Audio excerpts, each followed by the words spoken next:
Unless I see an objection, seeing none, this meeting is called to order. Councilman Lambert, can you lead us in the invocation and the pledge, please? Everyone, please rise. At this meeting, help us to make decisions which keep us faithful to our mission and reflect our values. Give us strength to hold to our purpose, wisdom to guide us, and a keen perception to lead us. And above all, keep us charitable as we deliberate. I pledge allegiance to the flag of the United States of America and to the republic for which it stands, one nation, under God, indivisible, with liberty and justice for all.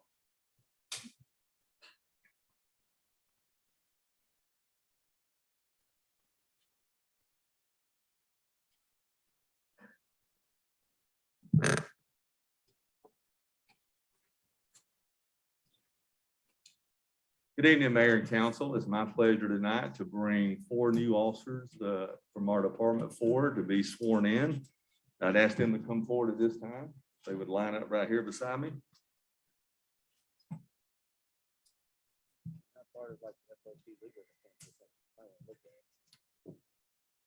We have Officer Jeffree Corbett.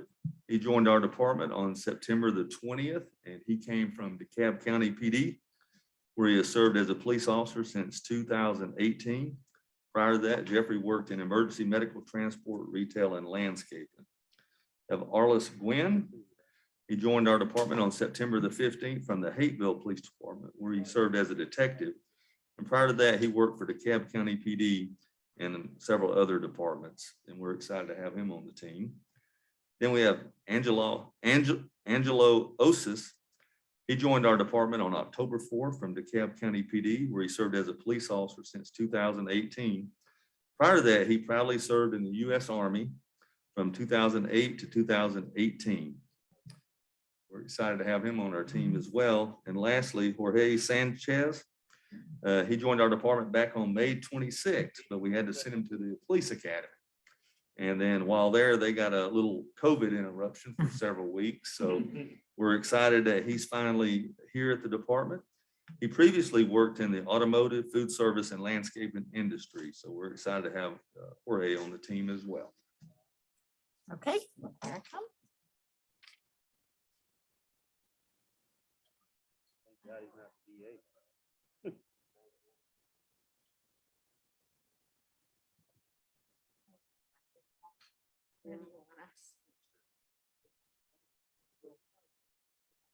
I think you're right.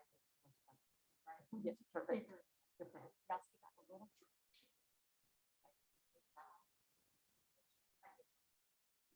we good. Yes, yes, okay, yes, okay. If you could raise your right hand, please, and then just repeat after me. On my honor, I state your name. Solemnly swear and affirm that I will support and defend the Constitution of the United States of America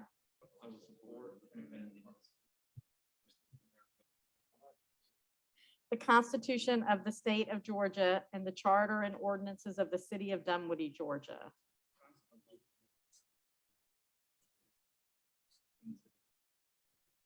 I am not the holder of any unaccounted for public money due to the state or any political subdivision or authority thereof.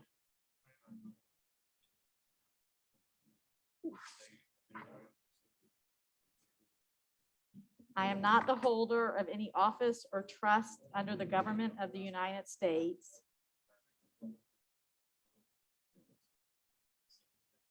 any other state, or any foreign state which I am, by the laws of the state of Georgia, prohibited from holding. I am otherwise qualified to hold the office of a peace officer according to the Constitution and laws of the state of Georgia.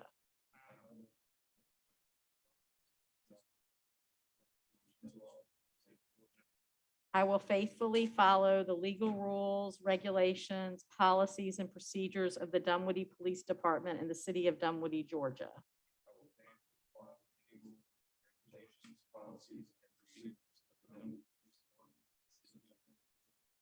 Congratulations and welcome. Thank you for choosing Dunwoody.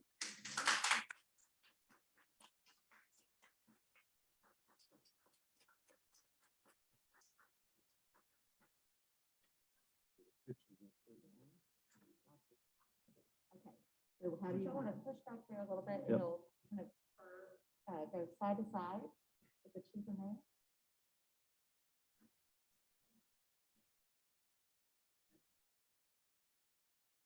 That's perfect. Everybody look my way, ready?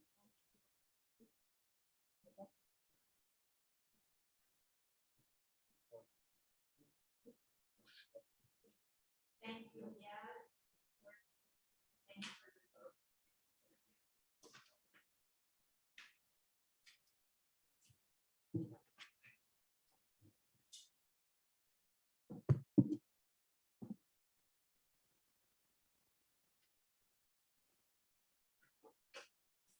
And welcome to Dunwoody. We're so glad you're here.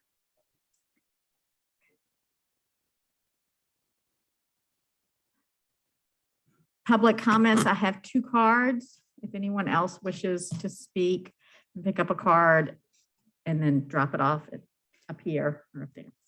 Dave Cohen. You have 3 minutes. Thank you very much. I'm a 27-year resident of Georgia, all in Dunwoody. Love the city, and thank you all for your service. About a year ago at this time, you approved a usage agreement with Dunwoody Senior Baseball for decades, very good about conducting middle school baseball and rec baseball. I believe they have strayed from their mission, and as a result of their non-exclusive agreement, which became ultra-exclusive, people like me, Dunwoody citizens, residents, voters, taxpayers, the people who put you in office, we were denied any opportunity to play organized baseball on a regular basis at the fields that we all own. I saw this occurring. I spoke with Councilman Lambert in November, and then I believe in December and January, started talking or corresponding with Brent Walker, and we were asking for only 3 hours once a week, 1.4% of the total playing time at the Brook Run Fields. That was denied. We were denied 12 out of 500 fundraising games that Dunwoody Senior was allotted by the city.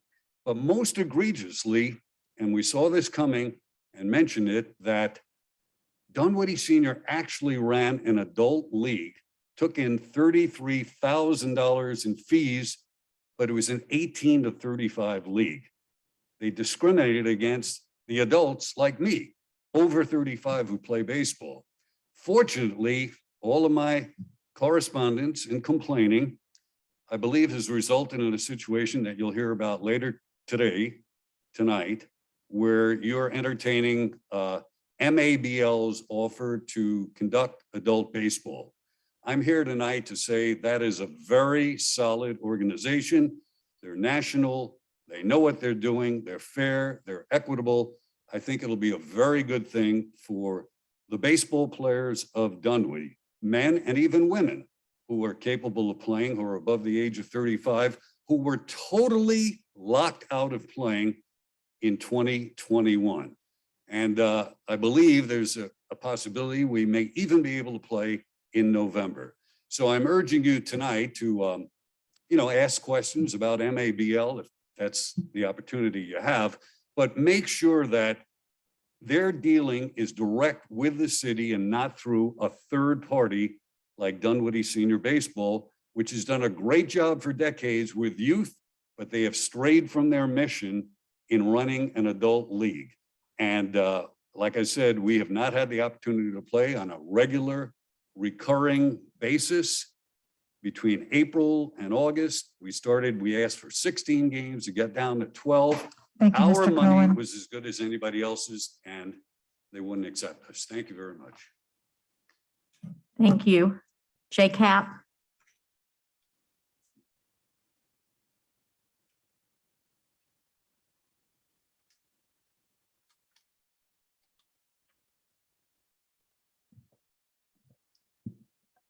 July 1990, I moved to Dunwoody area, to the Dunwoody area from Milwaukee. Yes, that Milwaukee, the home of the Brewers. Within a few days, I met my neighbors, the Hilligus family. And they said, have you registered to play fall ball? And I said, what's fall ball? I came from Milwaukee. She said, we play baseball in the fall here, Jay.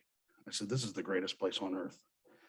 From that day forward, I played in one of DSB's, Dunwoody Senior Baseball's leagues when I was not playing for my high school team.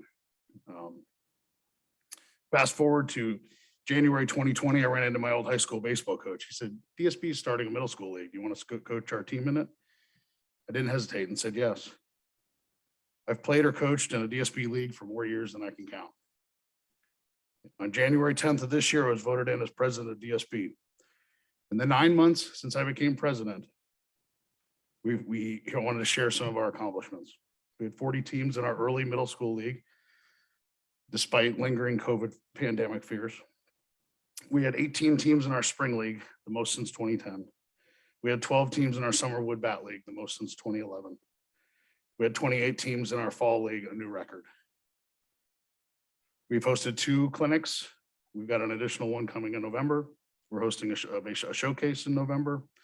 We donated the cost of the installation of windscreen on the 2 baseball fields. We've started a sponsorship program to help fundraise for our programs. We brought the Dunwoody Diablos travel baseball program into our program, which previously ran independently. We've increased the number of paid staff from 6 to 16 because of that Diablos program. We've put $110,000 away into an account that we are saving to build an indoor hitting facility with hopefully we'll have a plan ready for that by the end of the year for you. With a limited survey of just businesses in the Georgetown area, we estimate that we delivered over $250,000 in economic impact to that area. We've done everything that we promised the city council and the parks department. I'm very proud of what we've done in 274 days, but there's more work to do. Earlier this year, we promised the parks director that we'd expand our baseball offering to ages past 35. I'm here to, and I told them that we'd have a plan by the end of the year. And I'm here to tell you today that I will hold through on that promise, just like all others. Thank you. Thank you. I believe that concludes public comment, and we will have another session at the end of the meeting should anyone desire to speak. Chief, I believe you're up next.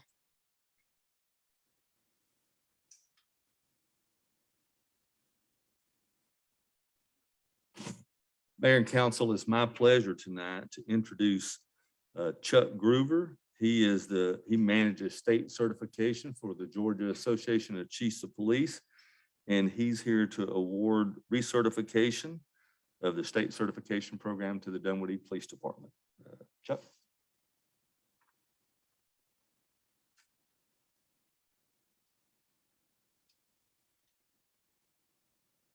Good evening, everybody. As Chief Grogan said, my name is Chuck Groover. I'm the coordinator for the state certification program for Georgia. And it's my honor to be here tonight to award the Dunwoody Police Department their recertification.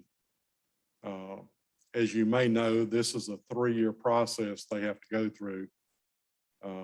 It's a lot of work. It's not something that we issue or award lightly. If an agency doesn't earn it, they don't get it.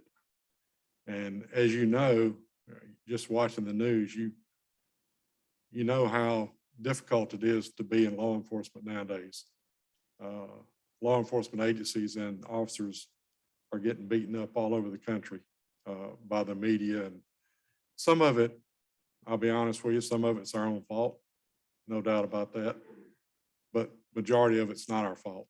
And that's why this program is so important and so relevant nowadays, because unfortunately, I think the day is going to come where the federal government's going to force us to do a program like this.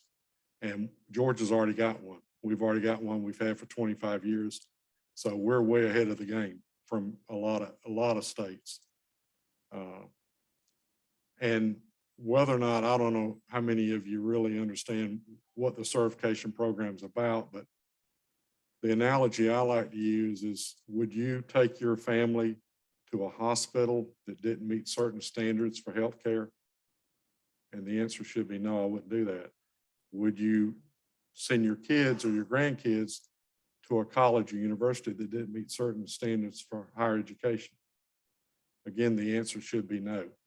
So if you take that same analogy and apply it to law enforcement, the big difference is between the first two and law enforcement is law enforcement does it voluntarily. This is something they choose to do because they want to be the best they can be. And you should be very proud of the accomplishment that this department has achieved. This is not their first certification, but doing it every 3 years is still a lot of work. And it's something they cherish. And as members, as the leaders of this community, you should cherish it with them. So Chief Grogan, if you would. That'll stay there. This is your state certification for the next 3 years. Congratulations, sir. Thank you, Chuck. Appreciate that. Yes, sir. Also, there's got to be one person in the department that's kind of in charge of this. It should be a department-wide effort to get state certified. These brand new officers that were just here, they may or may not understand it yet, but they will shortly. But for this to be a success, it's got to be a department-wide effort. But you have to have at least one person that's responsible for putting all this together. And that person is Sergeant Robert Parsons. I understand he's at the range, so he's not here today to take this, but Chief Grogan, if you'll make sure he gets that. I will. And one more thing before I go. One of the things that I did, the agency gets 2 challenge coins, special challenge coins we had made up when they get certified. The chief gets one and the certification manager gets one. But in addition, I had these coins made up. It has the state certification logo on the front of it. And on the back of it is what I consider the 6 main cornerstones of what certification is about: professionalism, operational guidance, positive community support, transparency, ethical conduct, and liability protection. So if you think about those 6 things, how important they are to the city of Dunwoody and also to the police department. And I'm going to give Chief Grogan, I've got one. Oops, sorry. I've got one for each of y'all. So thank y'all for the opportunity to be here tonight. Thank you. Before, can we ask a question? So is this required of all police departments in Georgia, or No, is, ma'am. and so about how many departments in Georgia seek and succeed in this process? Right now, and I just crunched the numbers a week or so ago. Right now, there's 687 law enforcement agencies in Georgia. That's from as small as one-man departments up to the size of Atlanta PD. State, county, sheriffs, everybody.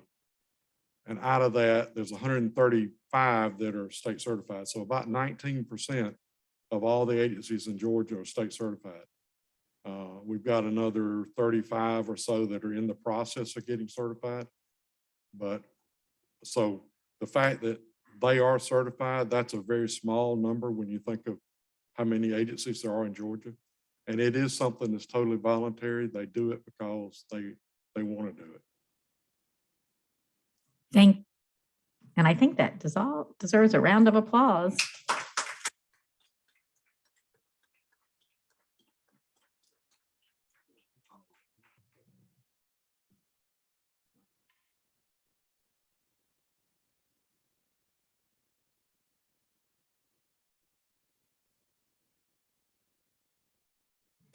Thank you, Chief, for leading our department in the right direction with this and seeking the certification. We really appreciate it. Thank you.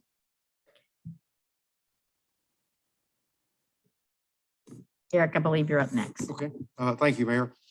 Council, before you, you have the city manager's monthly report. I want to go through that briefly. And Public Works, starting with that department, the Peeler Road sidewalk. The paving for that is scheduled to begin this week, and the completion is expected in November. Also have the Spalding at Shamley Dunwoody intersection. And, right now we've been working a good bit with the utility conflicts in that area out there. And that work is also, still ongoing. There's a picture there in your report of that. 2021 paving is just about complete, except for the Peeler Road and Mount Vernon Place, and that's scheduled to happen this week. Hopefully with the good weather, we'll hold out and we can get that work completed. Also part of the end of the paving process is the manhole adjustments. And that's, and then any kind of post cleanup. If y'all see anything, please let me know. We do want to make sure we get all the items taken care of as far as cleanup before the winter weather gets here. Mount Vernon Place sidewalk. We have Autoco will be completing the last driveway in this area in mid-October. That's coming up soon. Of course, the Georgetown Gateway is now working on utility and water main relocations in that area. Perimeter Center East sidewalk is substantially complete. And also the Winters Chapel Path Phase 1 site clearing is occurring starting this week as well, as far as construction bids and advertising this week on that project. So there's a lot going on there. And although that's a lot of what we do as a city deals with also public works issues. We have had in the past, 18 months, really had a lot of stormwater, a lot of rain that's come up through there, flash flooding. And on September 8th, we did receive 2.5 to 3.5 inches of rain in about 45 minutes. So that really does test our system. The staff there does an excellent job on what they do, but there's quite a bit of work to still be done on stormwater system. And it will always be a maintenance and ongoing item within that. But we do try to be very responsive to the public on any of those issues, especially when it comes to property damage. We want to get those rectified very quickly. The police department, redo that when you have a few moments. Quite a bit of activity there, everything from the Arrive apartment explosion to, reading there, we have some, quite a bit of, assault type issues. I don't want to go into too much detail outside of what's in the report, but it's just a sign of the times a little bit on the national level in terms of the, how that part of the crime is increasing. What I want to point out in here, though, two things that I always like to talk about. One, of course, is the license plate reader, and the chief was in my office this morning. We were talking more about that and how we, us working with other jurisdictions, we're able to track a vehicle down, and we got other jurisdictions involved where they could track the car as well, because we can tag it going through the different areas with the license plate readers and the way they're interconnected. So that's a really strong, it's one of the best technology items we can have. The other thing is the Narcan relief that people can get from their overdoses. And there are, if you'll notice in the report, there are 3 life-saving incidents in here. And several of them have to get multiple treatments of that at the same time to keep the person alive. So that's very good from our police department. I want to thank them for all the work that they do. And as the gentleman said a moment ago, it is a different environment. It's a very stressful environment, but we do what we can to keep our officers safe and keep the public safe. The Parks Department, Austin School site, the old Austin School, what we refer to as Austin Park. We've completed the grading and irrigation there. The playgrounds are open, and we're going to be doing some work in the parking lot and restriping the parking lot this week there. Also, the trunk or treat event's coming up later in the month. So that's always a fun event every year. Community development, a lot of activity in that department. If you'll look at some of the numbers, 446 building inspections completed there, and code enforcement's been very active as well. And as y'all know, you see quite a bit of construction going around the area, so that's a great sign for the economy, and hopefully that cycle will be extended. The economic development, the Economic Recovery Advisory Committee has been formed to advise the mayor on short-term recommendations to facilitate the recovery of Dunwoody's key economic sectors from the COVID-19 crisis and generate longer-term strategies for systematic change that creates a more vibrant economy into the future. And 2 of the projects right now are the Small Business and Entrepreneurship Program and the Hospitality and Tourism projects we're working on closely. I want to thank the mayor and also the Michael Starling for working hard on getting that project off the ground. IT continues to work on our internal stuff, the migration to the cloud, also the redundant servers that we're putting in to have more safeguards on any kind of cyber issues or downtime. Community and marketing, when you go through that section, there are several links. So look at that online. You can hit the different links in there. We did send out and mailed out our winter 2021 edition of the Dunwoody Digest. And also to brag on the department for a moment, which is the communications team earned the 2021 Savvy Award for Outstanding Achievement. We created an economic development marketing campaign to lift local restaurants through the pandemic.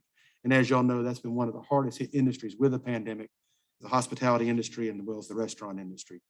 So that's something we're hoping we can, everybody will start visiting those again. Finance, of course, the big thing tonight is the budget. And I want to thank again the budget committee. Want to thank them publicly for all the work they've put in to this. It's been a very interesting 18 months in this with the pandemic and also this part of the budget. It's always a team effort. And when Dunwoody has just for the public knows, we have an excellent committee system of how to get the budget through and talk through all the items with the department heads and with staff. And I want to thank the budget committee again and all the work that Linda and her team have put in to get this done. Within the document is also the monthly financial report for August 2021. There's a link there. And also one of the highlights of the things that we've done is the 5-year capital improvement project and the plan there going through fiscal year 2022 through 2026. And that also is a very important document that gives us a kind of a roadmap of where we want to go with capital projects. Wrapping up with municipal court, 560 cases have been disposed of and 69 cases reset. Once again, the department does an excellent job on processing items very efficiently through our court system. One thing from Sharon's department, and one of the hats that she wears, of course, is the election superintendent for the city.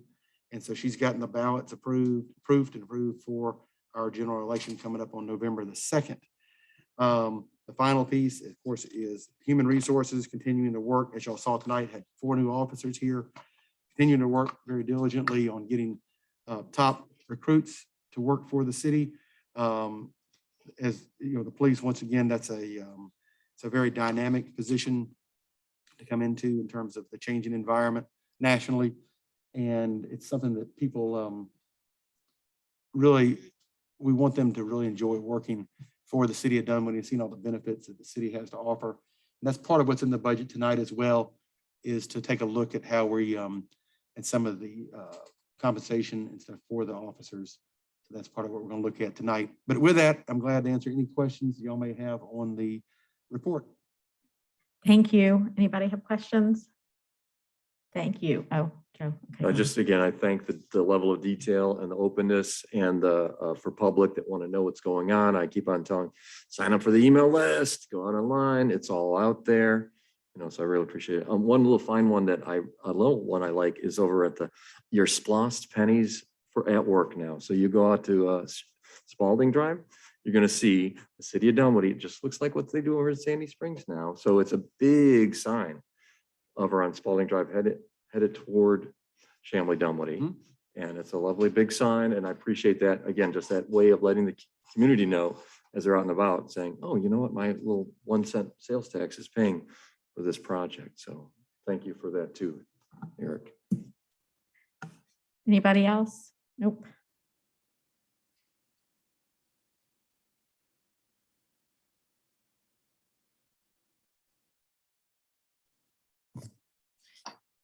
Mayor, moving to the public hearing items, number 6 is fiscal year 2022 budget presentation by Jay Vanicki. Good evening, Mayor and Council. Let me share my screen. Can you see the presentation? Okay. Tonight is the public hearing required annually for our adopted budget for the next fiscal year of 2022. First off, just give you kind of some administrative things. You also have an item under discussion, number 14, concerning compensation and positions. We'd also like to discuss this at that time. So during this, we're going to kind of drop a pin in the presentation because they flow naturally together that way. After the presentation, we'll open the floor up for public hearing at that time. The vote for this budget is not until 2 weeks from now, so it'll be on the October 25th. The budget can be adopted as is or amended in either case, but the 25th is the day of the adoption. With that, we'd like to go through a little bit. And first, I'd like to thank Linda Neighbors, Richard Plato, and Corey Betterson all for their work on this. I think it goes without saying that those three have come on board or been promoted in the past 2 years and have vastly changed the finance department into what I consider a more progressive thing that's looking forward instead of just looking at the current date. And this budget cannot be done without their help. So first with that. Here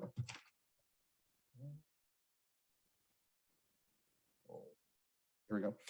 What I'd like to start off with is how we created the budget. And this year we kind of did a little bit of a change to it. We created budget principles with department heads as we went into how they requested their budget, because you can't just go into it blindly. So coming up with some first things to look at with the budget. That's okay. I'm just saying, I can hear the buzz. I look over my shoulder. The first thing we did was we said approving a limited use of fund balance. The fund balance, the amount of reserves that the city has that are available for any expenditure at the end of the fiscal year. Current policy is written at least 4 and no more than 6 months. When COVID happened, we discussed with the budget approved at that time of basically waiving the 6-month cap on it because we are still in an era of economic uncertainty and we are still maintaining a robust fund balance with that. So we went into the budget going, as long as we were above the 6-month mark, we feel we could use fund balance. We just needed to make sure that everyone is aware of that, just because it is something that is an indicator of future issues that could come up. The second thing on the budget we wanted to do was progress on the CIP. One of the things that's good is now the departments, primarily Public Works, are looking at what we can do 5 years out and doing it in a realistically affordable way. The third thing, and we'll get into this in detail, is ensuring competitive compensation between us, our sister jurisdiction, and other governments in the area. And the fourth one, we went into this budget knowing not to increase operations except minimally. We knew compensation was going to be a higher priority than it, so there are a few additions, but not many on the operational side of the equation. To kind of give a good overall summary, and everything with budgets gets complex and convoluted, and I'll admit that. But when you look at the overall budget for the city, it's going from 45.6 million to 52.4 million. However, there needs to be some caveats to explain that. The first one is by far the largest increase. We are proposing in this budget to appropriate 4.5 million of a possible 18 million of ARP funding. So it is still nowhere near the amount that we've received to date, nor expect to receive. So it's still in the infancy stages. If that wasn't included, there's very little increase to this budget, but that by itself creates most of it. Another big thing is the Vermac Properties first payment is in here, and that's one of the larger increases in the general fund. And two of the operational increases which are in here are two things that are the staff and the budget committee have both realized are things that Dunwoody wants to work on in being a first-class city, and that's maintaining the assets that we have. Within this budget is currently $125,000 for a new right-of-way road maintenance crew. Currently, we have 2 people dedicated part-time for part of the year to this effort. And even though that has worked, it can be better. So the mayor and the city manager and staff proposed $125,000. The budget committee concurred with that. One thing I'd like to talk about later after the public hearing part of this is actually looking into fund balance to increase this to 250,000 instead of 125. We've discussed this with our current vendor about, as I call it, 3 men in a truck.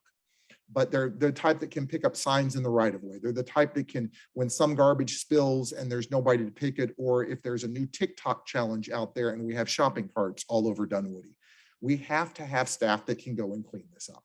It is something that's going to be done, and to keep us a first-class city, it's something we need to do. And we recommend, instead of 125, it being increased to 250,000, which would get us basically a truck for 2 men to work on that. And then the third man's going to use another truck we have in community development for things like, and code compliance has been in with us on the discussion of this. All the signs that show up on Saturday morning, they can get. I mean, we're looking at that type of aggressiveness with this. So that's part of one of the new operational things. The second thing here is currently we have one position in the Parks Department, which is both a facilities and a grounds coordinator under our contract with our vendor, Lowe.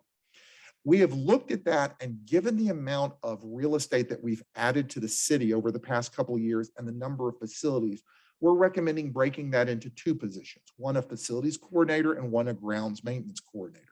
Even though the cost for this is going to be about $81,000 a year, it will only be a net increase to the budget of $30,000. We currently have a vendor that we've been very happy with, who's helped us with City Hall and the Annex and the Arts Center, but the business model doesn't quite work with them, and we've discussed it with them, and they've done a very good job of helping us maintain these. But what we'd like to do is expand it so that there's one individual handling, basically, as I call it, the lights, the HVAC when there's water leaks, and then a grounds coordinator who's handling the crews for that. So it's an addition of only $30,000 to the budget, but the net cost will be $80,000. Those are the primary operational increases. Okay, going to the next, Nicole Stoica, the HR director, is here. And at this point, we'd like to put a pin in the full budget discussion and talk a little bit about issue number 14, and that's the compensation packages that we're going to have for this next year. Good evening, Mayor and Council.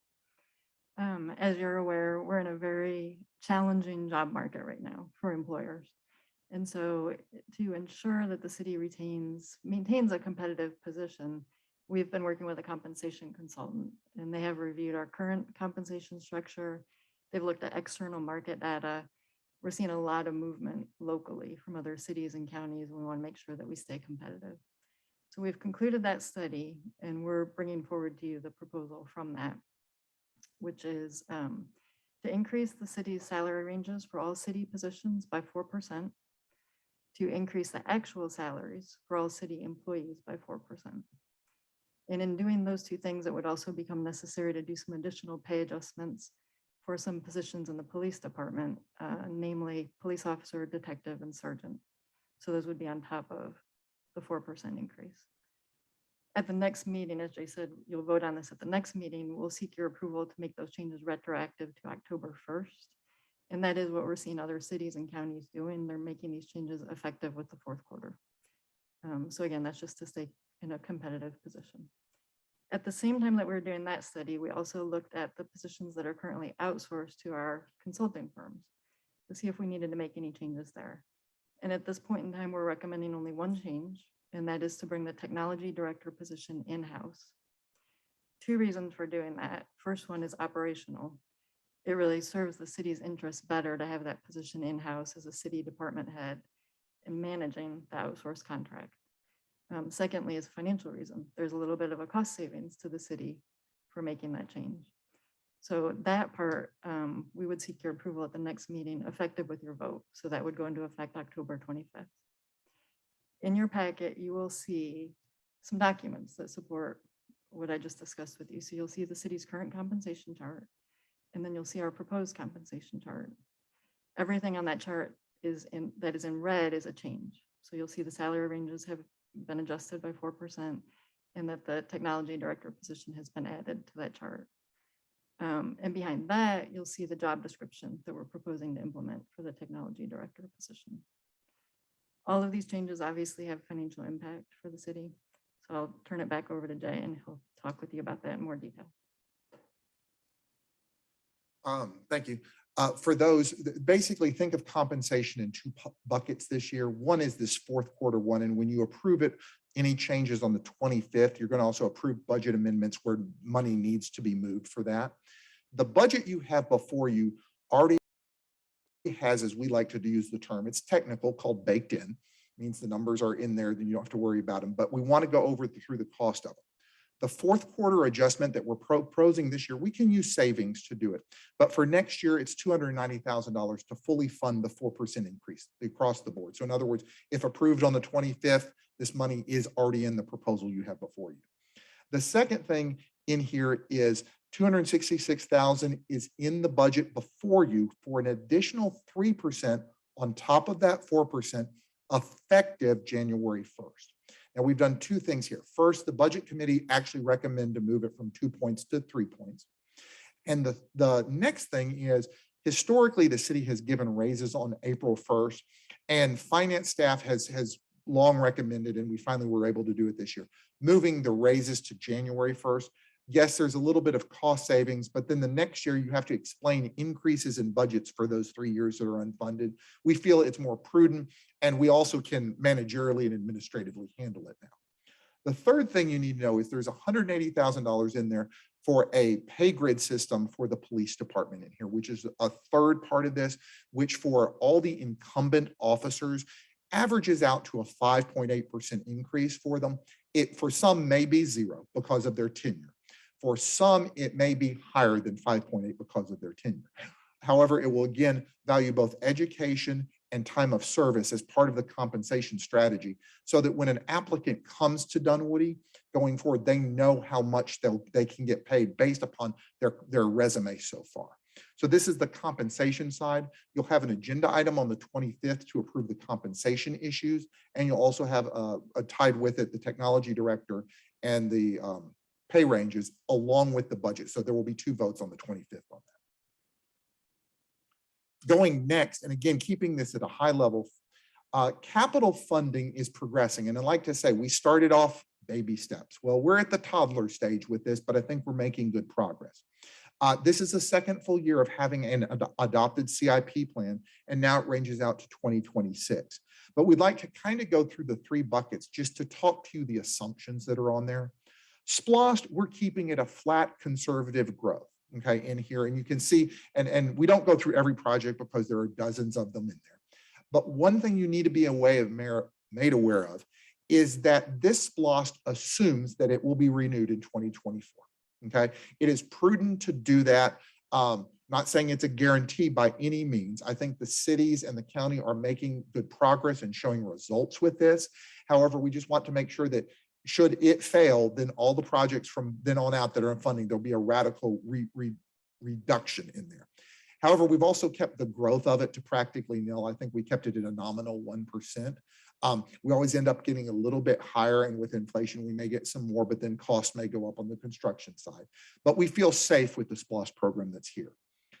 The second bucket of funding we need to talk about is hotel motel. As everybody knows, our timing of a revenue bond, and we will always say this, was the best we ever could do. Let's do it next month. And the next month, things collapse. So for us, we were ecstatic that we put it off for 2 or 3 weeks. However, we want to still use the money that we are getting there. And right now we're getting, I think if last, and Michael Sterling may be able to reiterate it, we're at about 60% of hotel capacity for what we would normally expect. So we're not anywhere at bonding stage. We're also not anything where we can say it's a healthy fund, but we can use it for pay-as-you-go efforts, which is what we're going to use it for now. And the third thing, general fund capital just doesn't exist, with the exception of occasionally we might do an IT project on that. But we want to tell you that we're still cleaning up those projects actively. A lot of it has to do with going and finding historical information that sometimes is a little convoluted, but we come back to you regularly with these projects can be closed out and frees up some funding with that. Right now, you've got very minimal of those in this. Again, we don't want to go through the capital budgets one by one, but some of the bigger ones that are on there were the Georgetown corridor and Womack at Chamblee Dunwoody Road at Womack, and Michael's here if you want to go through individual projects, but I think almost everybody's familiar with them. There's nothing real new out of that. But one thing I want to commend the budget committee for doing was they went through and they looked at road resurfacing. And we do have basically a minimal threshold of at least $2.9 to $3 million minimal to keep our roads up with the pace that we should. Now, if we do it faster, then a little bit more money could not hurt, as I say. But one thing they did was they said, let's look at future years and redirect those. So specifically to pedestrian safety improvements.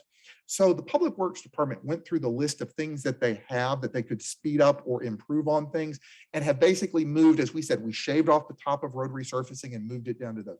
So there's over the next 5 years, an additional 1.1 million dedicated to those type of efforts. Okay. Next bucket we need to talk about is the American Rescue Plan funding. Again, this is an $18 million funding that we're getting from the federal government. We basically have $9 million in pocket right now. This budget currently only appropriates $4.5 million for that. I want to go through what the current ones are and then talk about 2 other things we'd like to address with it. $3 million is for the construction of PCE Park. I want to always reiterate what the background for this is, because how do you do a park with rescue plan funding? The tourism bond that we never issued was going to be paid for out of a hotel motel tax that we don't receive as much anymore. So therefore, this is to help spur the hotel industry around here. There was amenities that were asked for by them about 4 years ago when the tax was increased. And the PCE park is something that they can advertise as this is next to where you can stay. So that would be an eligible use of it. And basically, this is something we can start running on. The second one is revenue replacement of 1.5 million. This budget is predicated on 1.5 million of this funding coming in. Now, unfortunately, until all the rules are totally ironed out, we're kind of in this limbo state with what the range of that funding could be. I think it could be as low as 2 million, as high as 6 million eligible for each year. So what we said was, let's take the low and knock it down a little bit more. So 1.5 we're sure of. It goes into the general fund as just a revenue source. And as you'll see on one of the later slides here, we need to talk about how that is something the budget's built on, but as long as we're aware, we know what the rules are going 2023 and 2024. Now let's go to things that staff wants to address after this budget has gone through both city manager and the mayor, and along with the budget committee. And that's additional ARP funding things.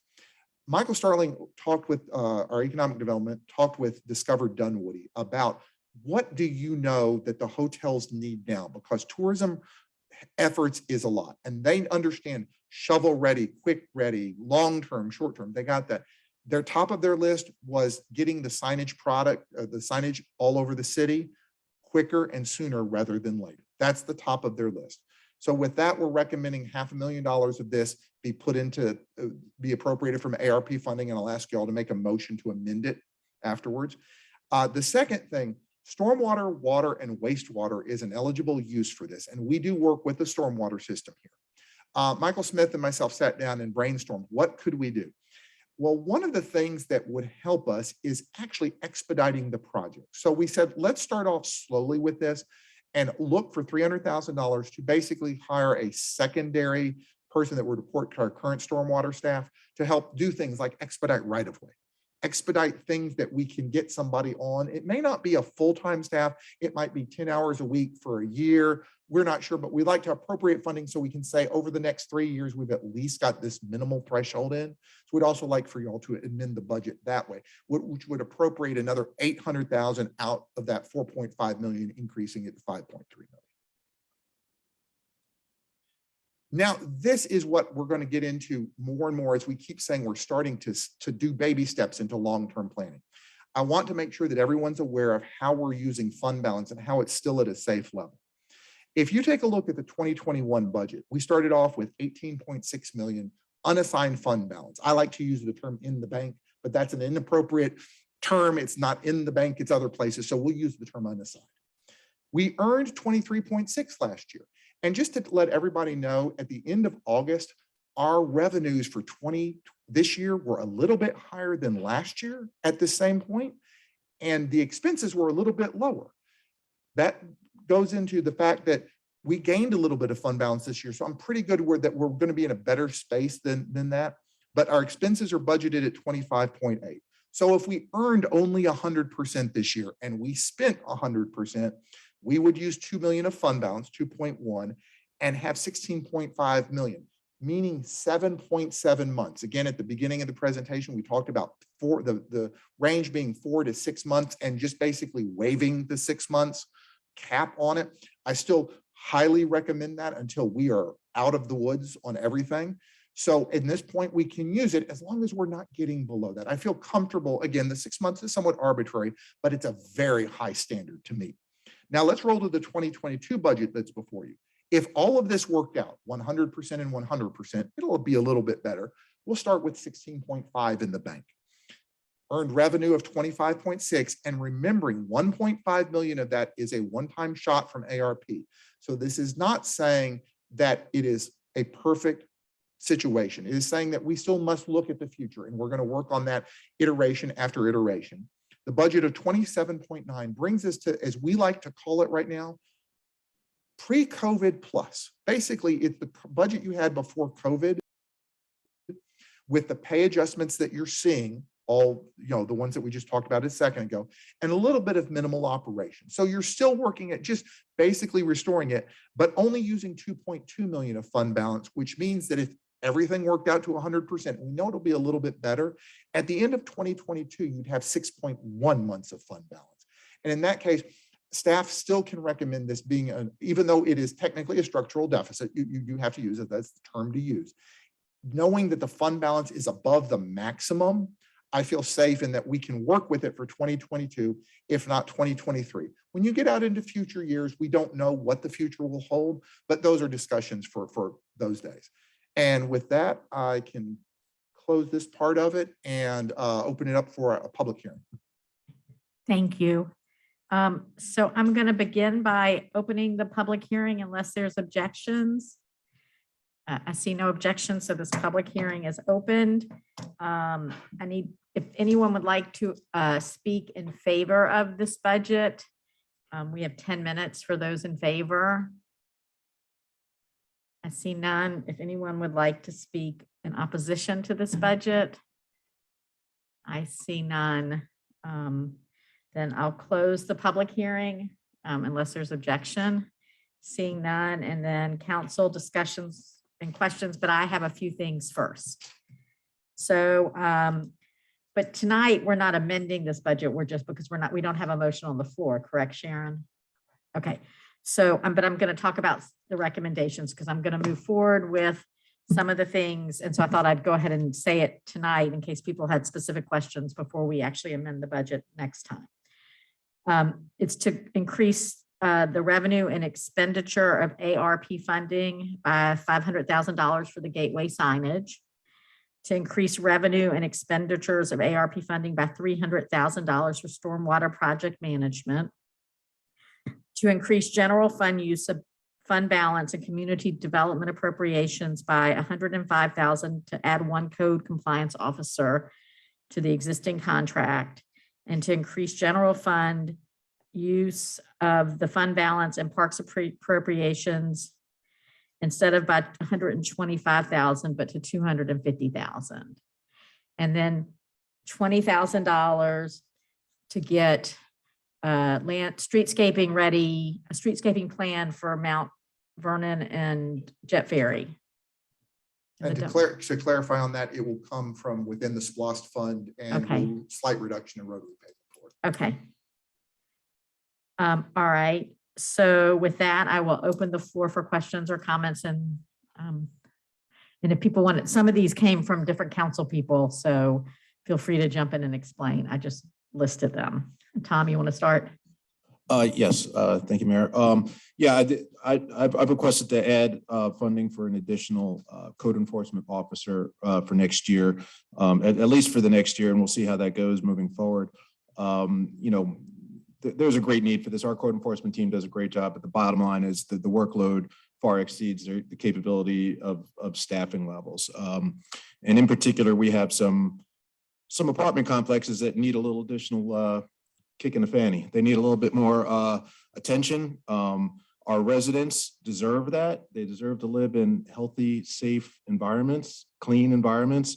And quite frankly, there are some management companies that are not doing that. And so I'd like to see us step up our efforts to clean those areas up and take whatever means are legally available to us and necessary to make sure that happens. And so as such, I think adding an additional code enforcement officer is a very important thing for us to do. And hopefully we can make that happen.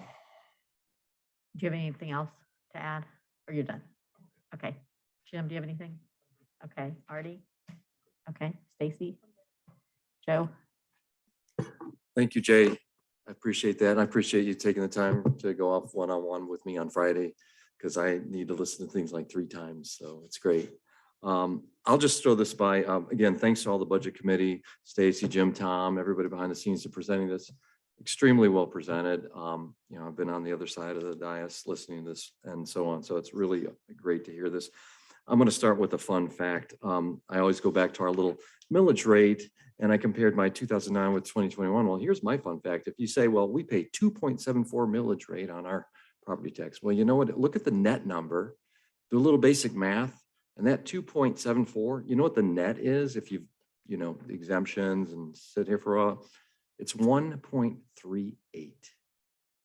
1.38, I'll say that again. I hope the press is out here. And 1.38 mil is our effective tax rate. That's our millage rate here. So, geez, wow, we're getting a hell of a, pardon my French, heck of a deal here. But again, what we're doing is doing more with, and it's frozen too. So anyway, that was great. I love the pedestrian safety increase. It's always a focus. I love that transition. As a safety is a really high priority, both in the neighborhoods and out on the holistic citywide traffic, safety traffic calming. Love to see that. Quick background on the Jeffree Gateway. First off, you know, when I'm on the other side of the dais, you think nobody talks to each other. What's going on? There's a lot of stuff going on behind the scenes, and we do work behind the scenes and talk to each other. So I thought about the jet ferry because we've got Winter's Chapel is defined. There's a corridor plan. We have the Georgetown Gateway. There's a plan for that as well, and that's being implemented. We have Dunwoody Village as a plan. We have the perimeter CID as a plan. So the little jet ferry gateway area is out there. And what we're looking at is really just make it more pedestrian friendly. It is identified as a gateway and so on. So really looking forward to that. And I, you know, reached out to folks behind the scene before we presented that. So thank everybody for their support on that one too. Thank you. John? Yeah, thanks again to the Budget Committee. No doubt it's a nice job all the way around. Jay, tell me about the fund balance aspect. I know in the past, council actually has written into code what the minimum fund balance is. I just want you to confirm to me that it's 6 months, or are we meeting the minimum? What is it by code? What has council said in the past that our goal is? By policy of the city, it is a minimum of 4 months at the end of the year and a maximum of 6.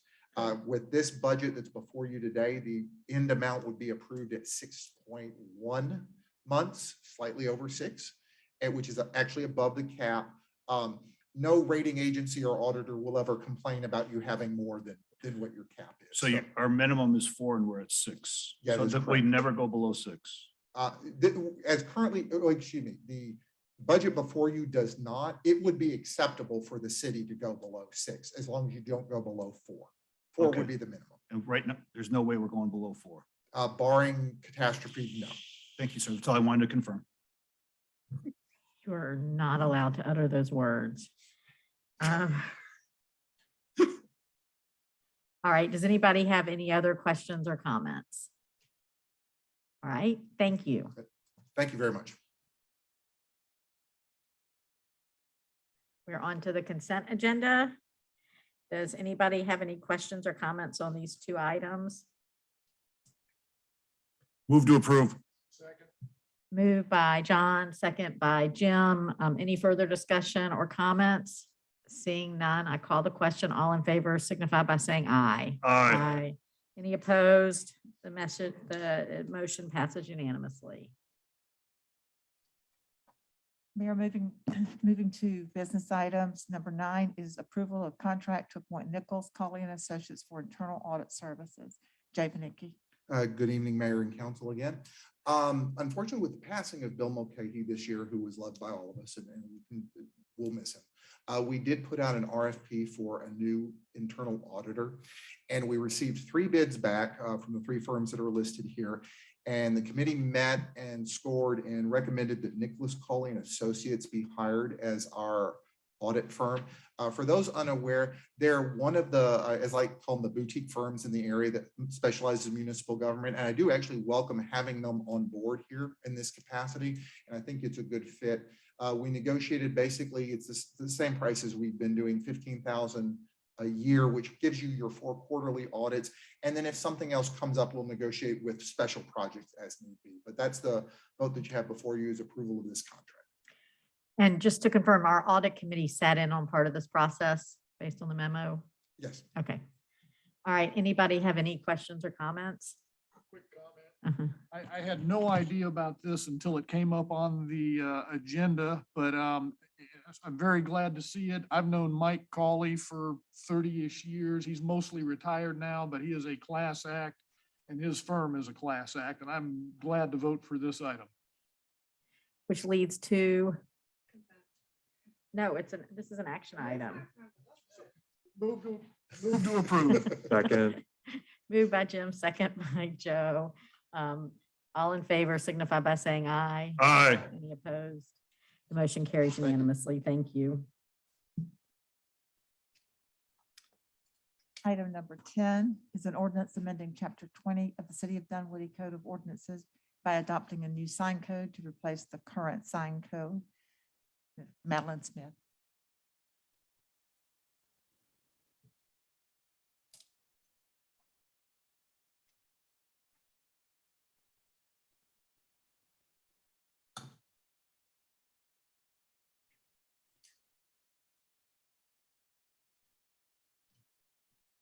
Sorry, I'm trying to pull up the PowerPoint real quick. Okay.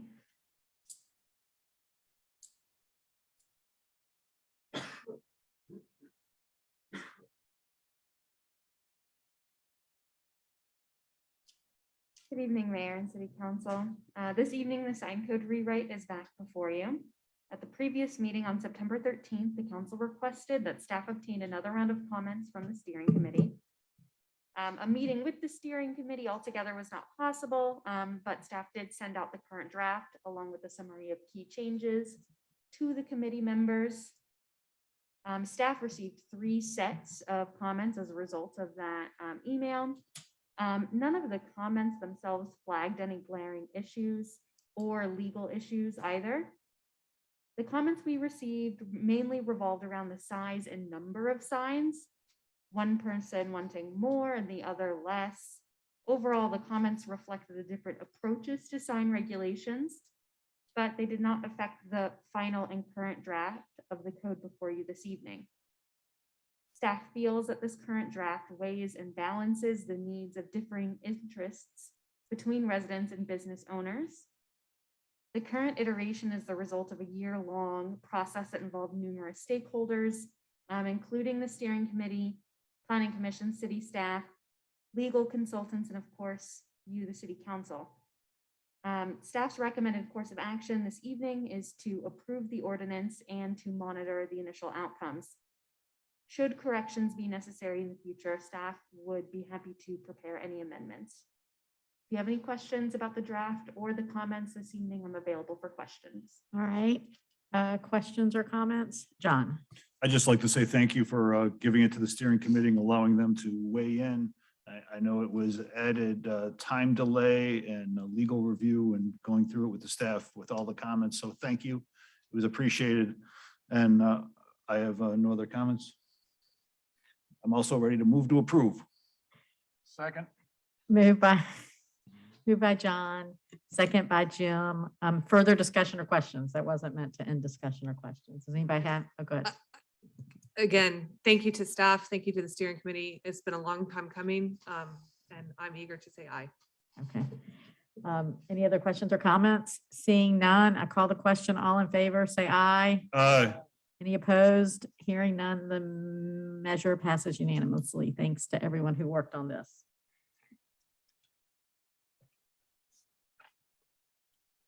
Item number 11 is an ordinance to amend chapter 24 offenses and miscellaneous provisions of the City of Dunwoody Code of Ordinances to strengthen the prosecution of prostitution, expand definition of illicit acts, and for other purposes. Bill Riley.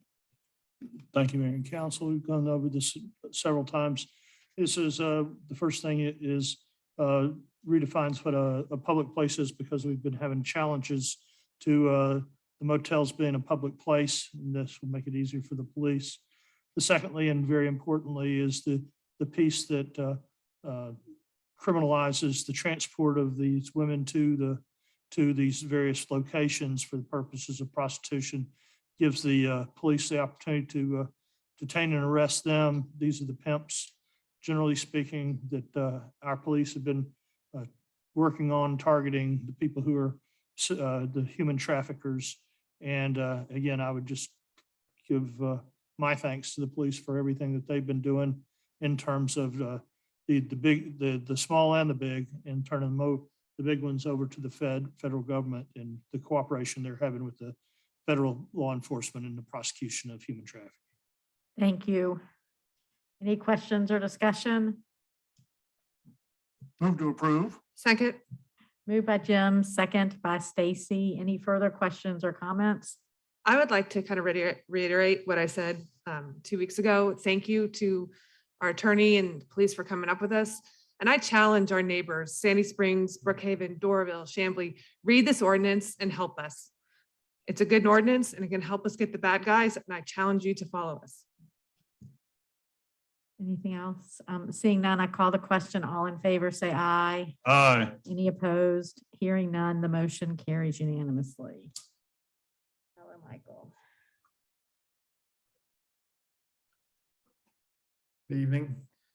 I think Sharon has to read it. Sorry. I said that. That was on me. Item number 11 is award of a contract to CGS LLC for tree removal on the Winners Chapel Phase 1 project.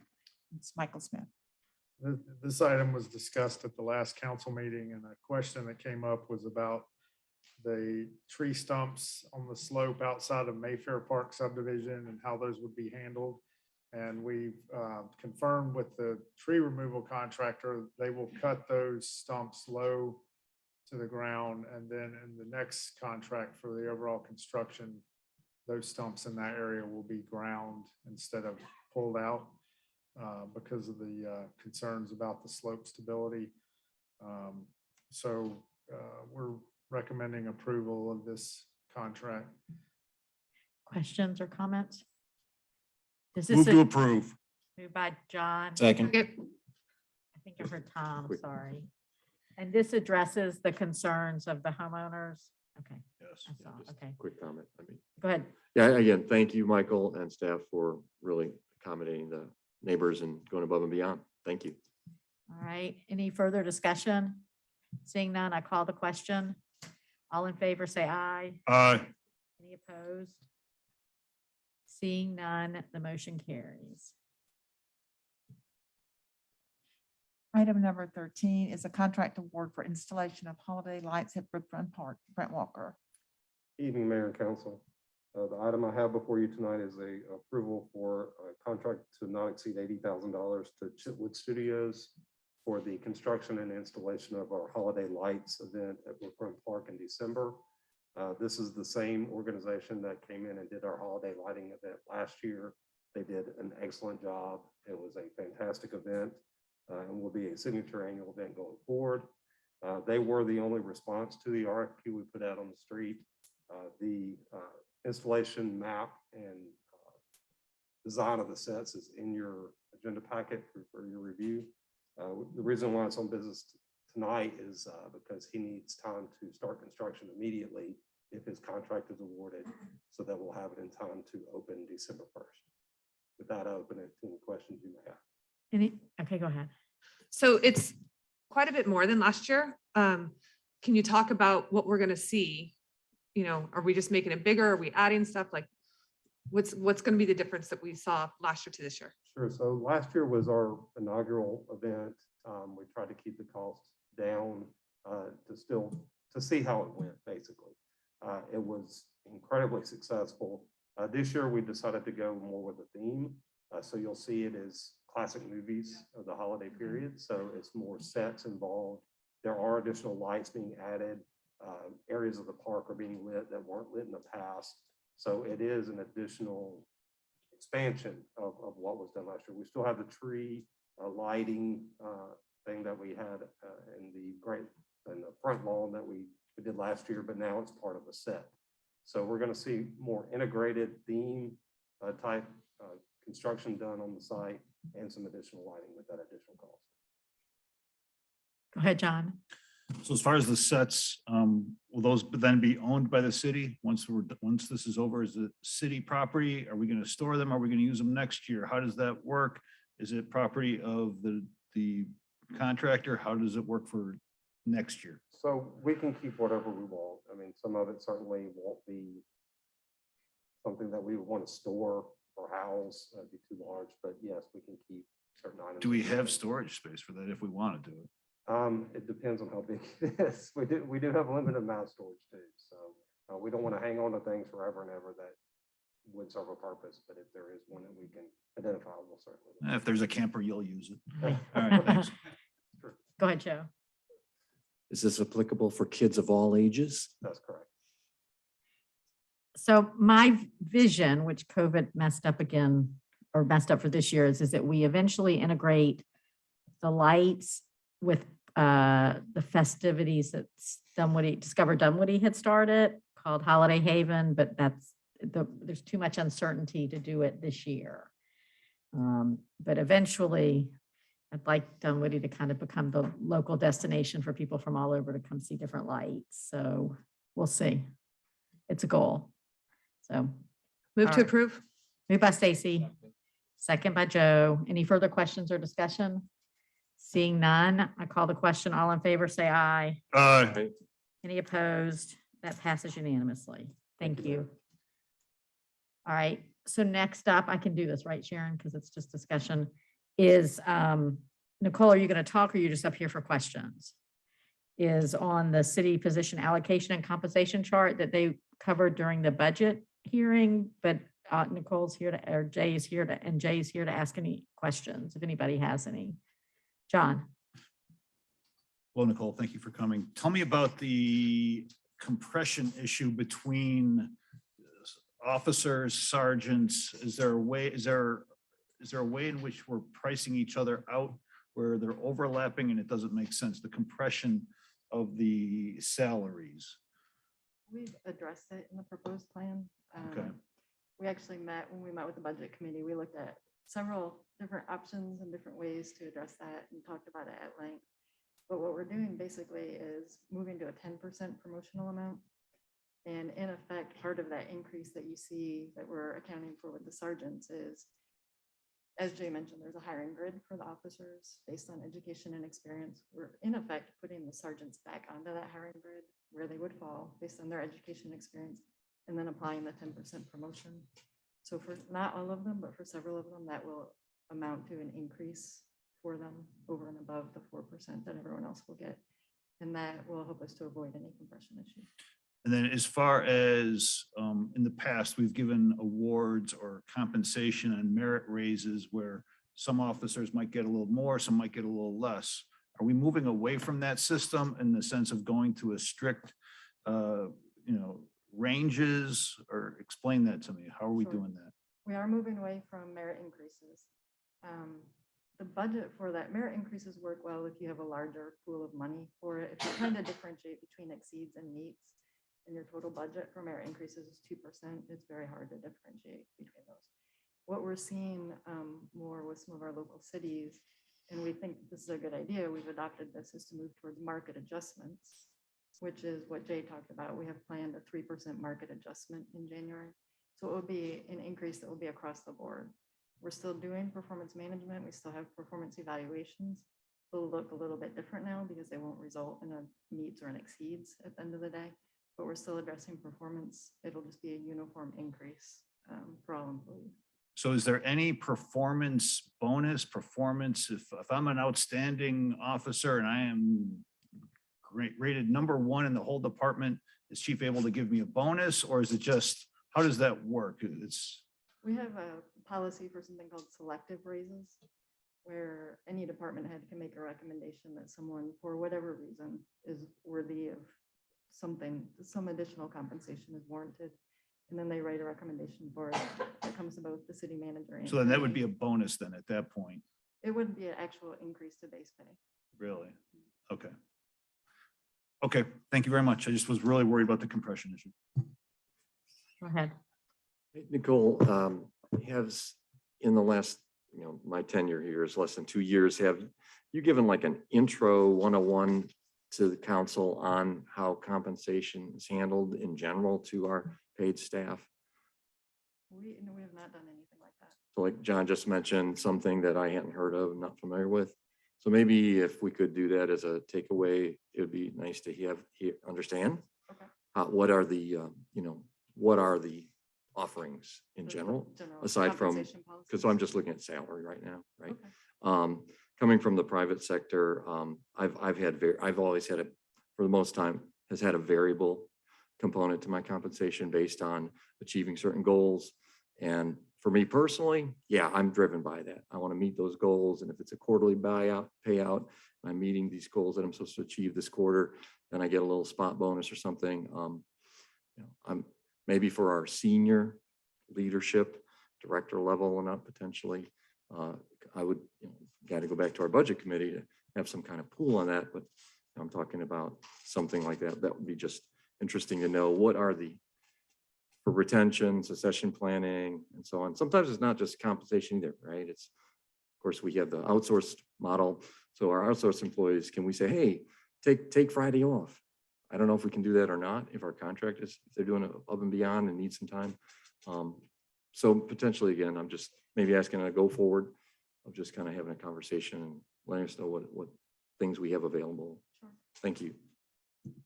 Anybody else? All right, seeing none, thank you. Thank you. Next, Mr. Walker.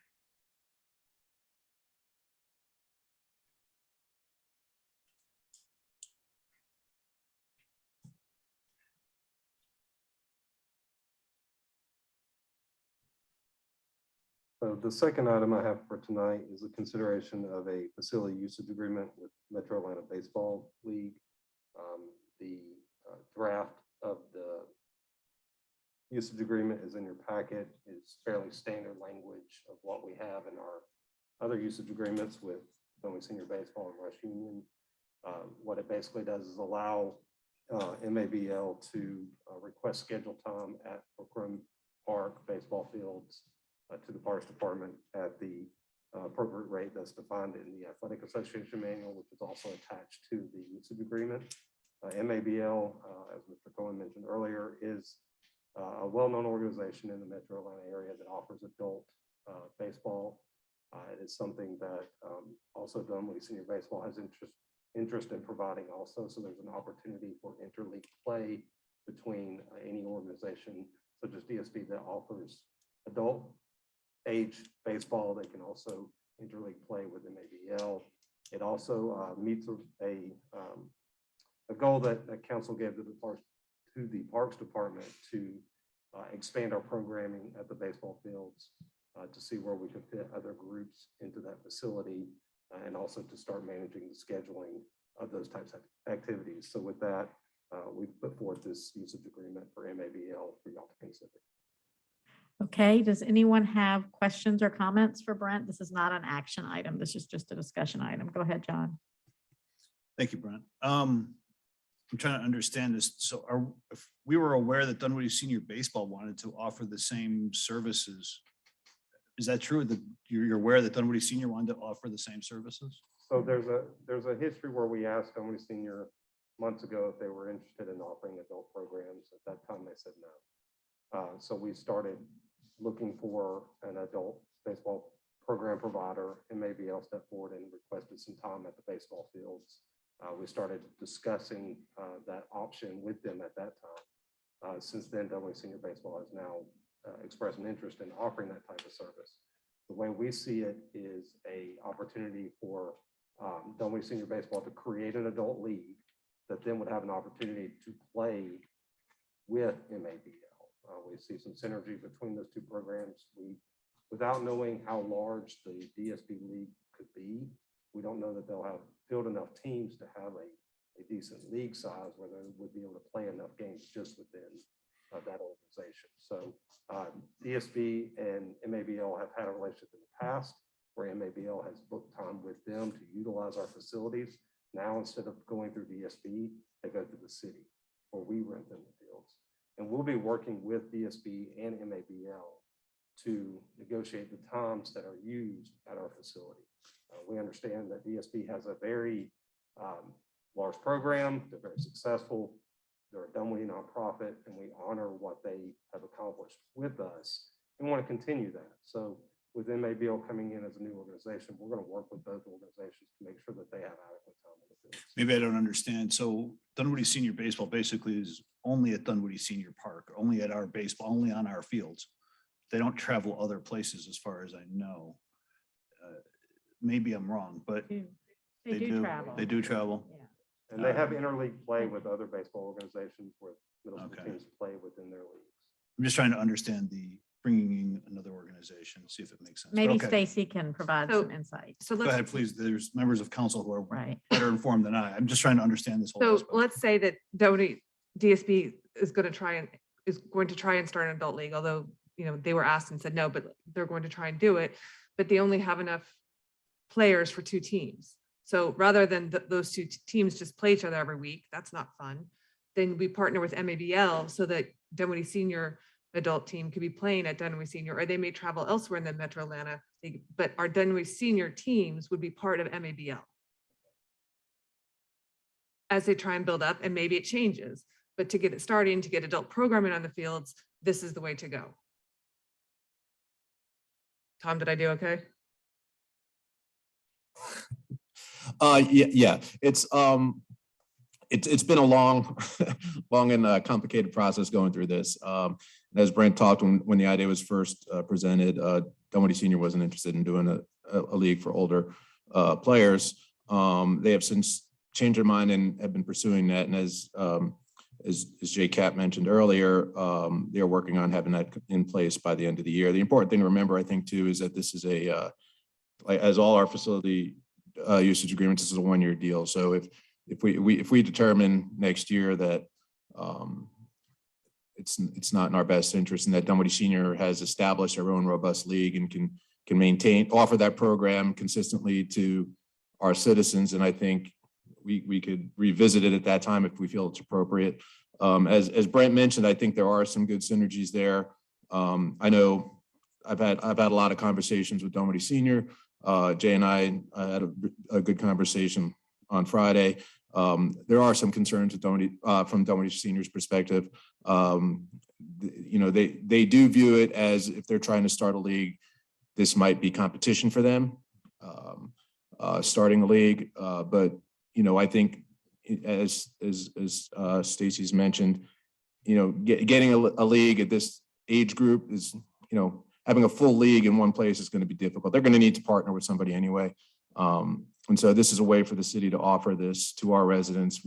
One thing we've learned in this past year, there's a demand for baseball at all ages. And so that was the goal in trying to provide that. And, one of the things, I think another concern that Dunwoody Senior has is losing field time for their recreational program. I've talked with Brent and I've talked with Jay Cap and assured them that the city has no intention of doing anything that would diminish the program that Dunwoody Senior offers to our program, or taking away field space necessary for them to operate their programs. So that's, the idea is for, essentially the way our multi-use fields is for, everyone to play nice, to work together and find an arrangement that's beneficial for everyone involved and not detrimental to any of the programs. So explain to me then, I guess Concord Soccer could come in and offer and try to do the exact same thing. Could a lacrosse teams or league come in and get field space on our other fields? This is the first time in which we are going outside the realm and, splitting the playing time and our field access, I guess. I just want to make sure we're not doing unintended consequences. Right. Could Concord come in and that's put in a soccer program as well? They could ask, we look at it on a program by program basis. What is in the best benefit to the citizens here? And are we offering a program already that meets that need? And if we have a good relationship with our nonprofit partner, say for soccer, then we probably would not bring in another soccer program that is identical to the one we have. When we started discussing the opportunity with MABL to offer adult league baseball, we didn't have that option, and it wasn't something that DSP was pursuing at the time. Again, with adult programs, we think there's an opportunity for them to grow their program and to. Okay, so we're differentiating basically on the age. They didn't offer the age aspect, so therefore we are Correct. diversifying under the age Correct. aspect. And it still brings the point to lacrosse leagues and all the rest, because we're not offering that right now, as far as I Correct. know. So that somebody like that could come in and get our field space, and we could diversify in that realm too. That's correct. Okay, I think I understand better. Thank you. Good question. Go ahead, Artie. So for the, for me to, it's ultimately, we're looking for approval of facility usage. Do we have any, what's our liability or exposure on these? So there's language in the usage agreement that covers a lot of that. They're required to have general liability insurance to our city limits. There's hold harmless agreements within the usage agreement. All of this has been vetted by our legal team also to make sure that they have ample coverage and responsibility for their program. Thank you. Go ahead, Joe. So again, we don't have a big council. We don't have a bunch of separate committees. This is the first time I'm hearing about what's been going on behind the scenes in advance work. So just respectfully, if there's things we can know beforehand, please share via emails or whatever, so we can kind of get update of what happened to get us here. So, well, all right, Okay. it's the first time hearing it. So do we have, there's going to be people from the Atlanta MABL, will they be presenting or speaking to us I can have about what they a do? representative at the next meeting. if you'd So I like. just went to their website right now and I'm trying to learn more about them. Will this in any way deflect from the open play unscheduled hours that we're aspiring to keep or have? No, that's not our intent. We want to maintain that number of hours every week. There may be some flexing of what times on what day, depending on the season. That's just the nature of sports. Spring baseball is very large and busy. A lot going on. Fall baseball is a little bit less busy. So there may be more opportunity for more open time in the fall, but we're always going to try to maintain at least the same amount of hours of open play every week. Okay, thank you. Thank you. Anybody else? All right. Next is Michael Smith.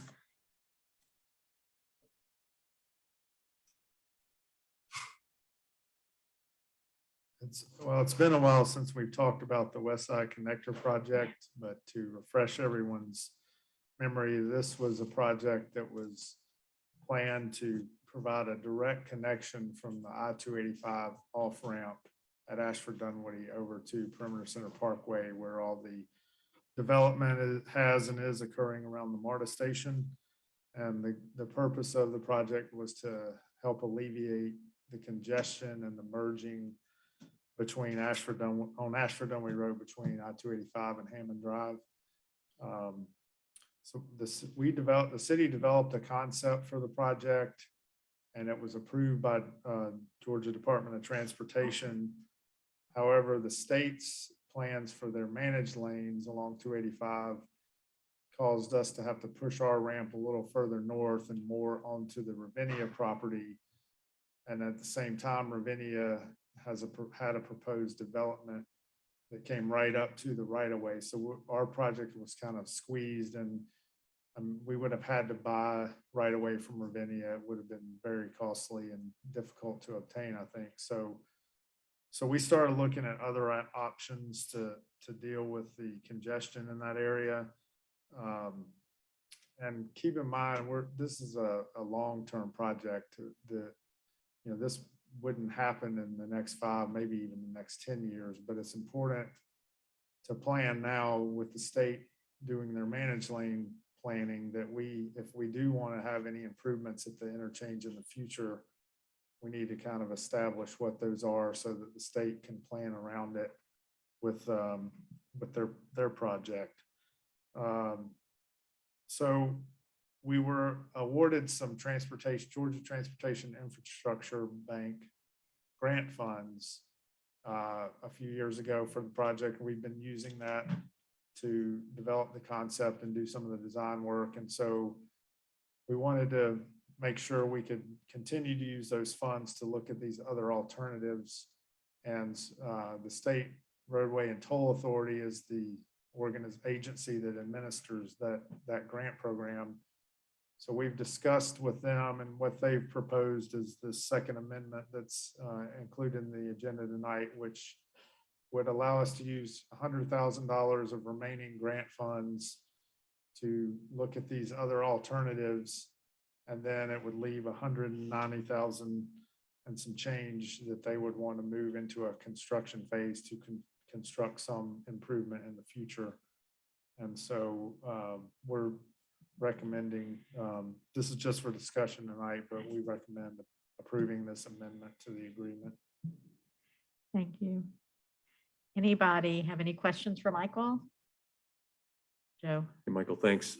Yeah, I actually talked to Ann Hanlon, just getting a little background on this as well. So she mentioned pedestrian accommodations as well. So it's really the ability to do, we're kind of looking at all of the Ashford Dunwoody corridor in the Peace ID area and just relieving some congestion during rush hour. I know that's not real. We don't It's have mainly just at the interchange or right between the interchange and Hammond Drive, that area right around 285 that we're looking at. Got it. And I mean, this is just legalese, obviously, in the amendment with the signature block, of course, down on the exhibit 1, it still shows the project budget of like $23 million. So I guess that's all, depending on what project we're going to do, right? That's the West Side Connector Right, project. right. So this is just so basically in layman's terms, which I had to kind of figure this out. This is, we're piggybacking this contract. And we're leveraging those funds to do a study for what else can we do in the interim before the connector would be. Yeah, this amendment really just says, okay, your project's changing. It may not be the West Side Connector that was originally conceived, but you can use these grant funds to continue looking at options to alleviate congestion in that area. And this is complete, this is this is a grant versus a loan, right? That we're getting from them? That's correct, yes. Perfect. Yeah, because I heard the word bank and I think, loans. So They also do loans, but this is a grant. perfect. All right. Thank you. Anybody else? Consent, okay. Can this be put on consent, please? Thank you. Oh, and you again. Yes, the next item is the city's transportation plan recommends a shared use path on Peeler Road between North Peachtree and Winters Chapel. The item here is there was money budget, SPOSS funds budgeted in this year's budget to do design work on the segment between Winters Chapel and Lakeside Drive or Wynwood Hollow Park. And so we issued a request for proposals, received 4 proposals, and we PDP or Practical Design Partners was the highest rated proposal. They've submitted a cost of $58,400, which is well within what we budgeted, which is $150,000 for this year. So I'll answer any questions you may have about that. So I just have a quick question. Sorry, I'm going to go first, which is when I see spreads like this in terms of the price, as you know, I get a little nervous. Have we worked with Practical Design Partners before? Yes, they're Okay. doing several projects for us now, and Okay, I think the high number there Right. is they just imagined a much bigger project, I think, than what it really is. okay, The difference with the others, Practical Design is a newer company with lower overhead, and I think they can just do it more efficiently being a small company. perfect.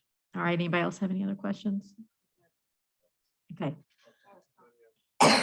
Go ahead, Tom, sorry.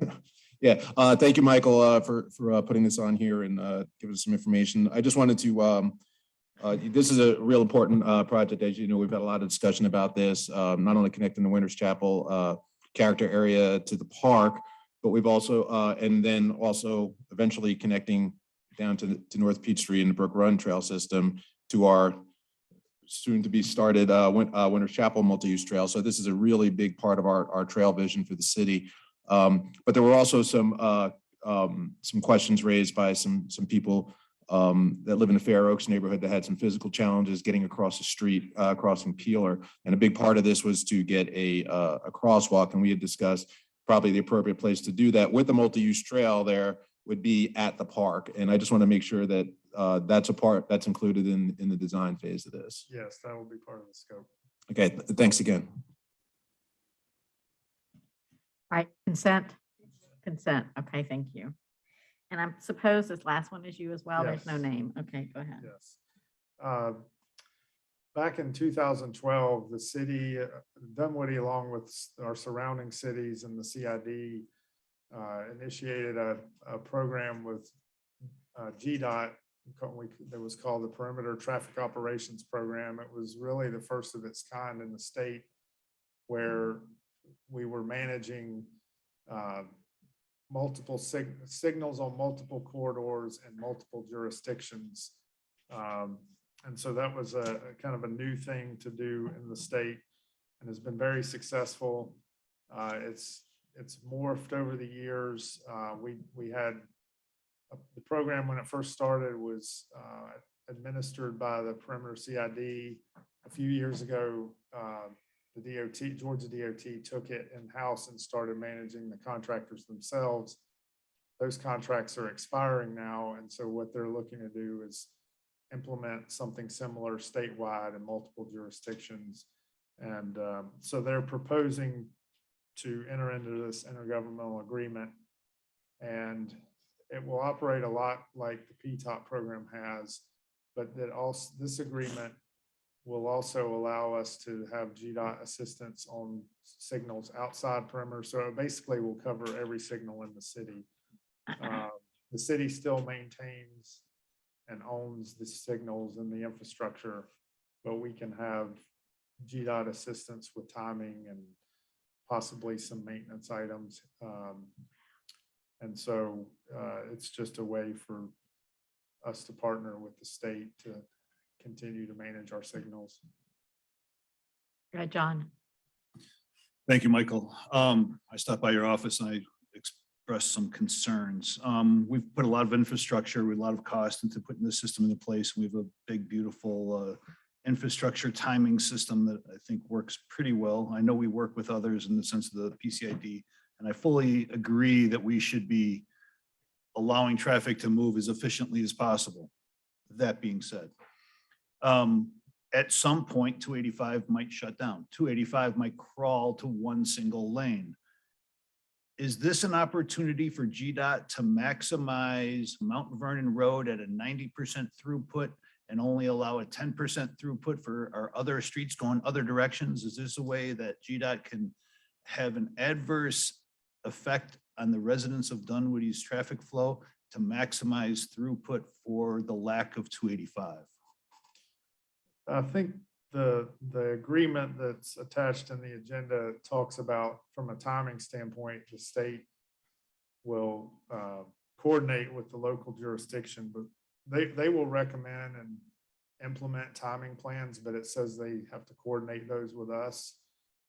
We can talk to them about maybe strengthening that language, but I think in reality,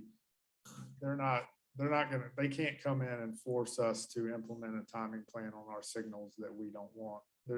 And if they did, there's nothing that would stop us from changing it back to what we want. We still have the ability to manage our signals.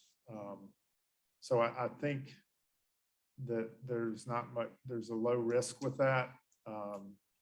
The other thing is, this is a 10-year agreement, but there's this is a new program for everybody. If we get into it and decide we don't like it, we don't want them helping us with our signals, there's a 60-day termination clause that we could implement. Basically, we give them 2 months notice and then we dissolve the agreement.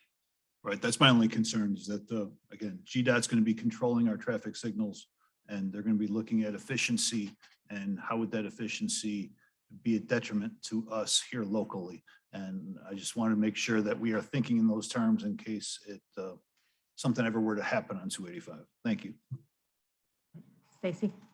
I had a question on the, it says the central metro region that will include Midtown, Buckhead, Perimeter, Central Fulton, DeKalb, north of 285. I mean, what about Brookhaven and Chamblee? It was north of 85. North of 85. Yes. Yes, Yeah. got it. Okay. I read in a 2 to that, and that didn't make any sense. So it is our surrounding neighborhoods. Yeah, all of them, really, they have the whole state's broken up into zones, and the zone we're in is that north of 85 and DeKalb. Right. I understand. Go ahead, Joe. Hey, Michael, I apologize if I wasn't too busy today. I'd love to sit down and talk to you really behind the scenes. I'd like to know, maybe not for tonight, how does it work today? Here's what was it today, here's what's going to change. What's going to be the difference and what's going to be the impact? Do they give us a deadline for this, or are they asking for a deadline for this background? They didn't give us a deadline, but I know the existing contracts are running out and they're about to implement the new contracts. As far as how it works today, it works pretty well. As I said, right now they help with Dunwoody Village, a little bit of Mount Vernon and the perimeter CID. And it's a collaborative effort between the city and the state. And when things have needed to be repaired, and there's a lot of upgrades that they've done, like on Ashford Dunwoody Road and Shamley Dunwoody Road in the village, they've implemented adaptive signal timing, which they had to put some additional equipment in, but it's where the signals respond in more real time to the actual conditions on the road. So they've helped with a lot of things, and it's been collaborative. And the biggest difference with this is that they're going to be a little less involved in the day-to-day, but they will have the ability to assist with all the signals in the city. Got it. I got a few more just generic, but I love to hear like a presentation report about traffic signal operations. I know it's policy wonky and stuff, but I kind of want to get in the bolts of how this whole thing. I remember it's been in place for several years, and what the aim is. I know that this is about efficiency. When I look at this, I talk about this rush hour versus the other 21 hours in the day and the weekends. Of course, when I lived over in Europe, I lived in Copenhagen, the signals were timed for 10 miles an hour. It would be green if you're going 10 miles an hour. You'd get every light and be green. That's because you're in not motorized. If we go back to this report about traffic signal operations and look at what happens, if you have people that come here from visiting like out of state, like, boy, this line is it's green forever, or it's red forever. The signals are really long here, I find. And you find that safety, you find there's some statistics that show if there's shorter signal cycles, it could be safer. If you have a long green, it's speeding, it's traffic. So I'd just like to know about traffic signals and a little bit more of maybe just a 101. I can get with you specifically. Going back to the contract, I look at under responsibilities, paragraph B, item B, it says that the department, GDOT, will maintain and update traffic signal timing in a manner consistent with the vision statement of the program. And then it says the department will coordinate with the local government prior to making adjustments. And then the last part is where I it's more subjective. It says that will substantially impact the normal operation of traffic signals. So if I take that last part of that sentence literally, then it means, when did they let us know? What is the definition of substantially impact? Are they going to come in and just update signal timing without letting us know? They shouldn't, and I don't think they will. I mean, they haven't done that with the part they've been managing up till this point. Mm-hmm. And then in block item number E, talks about during special events or occurrences, et cetera, unplanned events, emergencies, so on, they will gain temporary access to additional signals. So do they have examples or clearly spelling out what that means? Well, I see that as an advantage from the standpoint of we have, if there's an accident that shuts down 285, if it happens during the day, we can call our signal engineer and he can work on Cotillion and Savoy to maybe give more green time because people are going to get off there.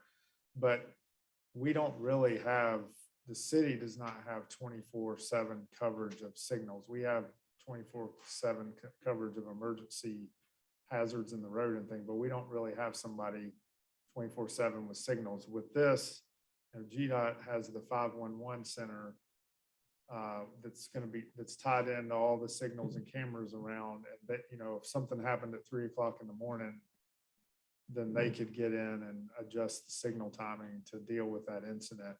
Whereas we may not, we have one part-time signal engineer, we may not be able to do that. Thanks. And then in paragraph F, it seems like it's contrary to paragraph B. So paragraph F says nothing containing the agreement shall be deemed to alter the responsibility of the local government for responding and making adjustments to traffic signals. So which is it? Yeah, I mean, ultimately, there are signals, we own them, we maintain them, we're responsible for the timing.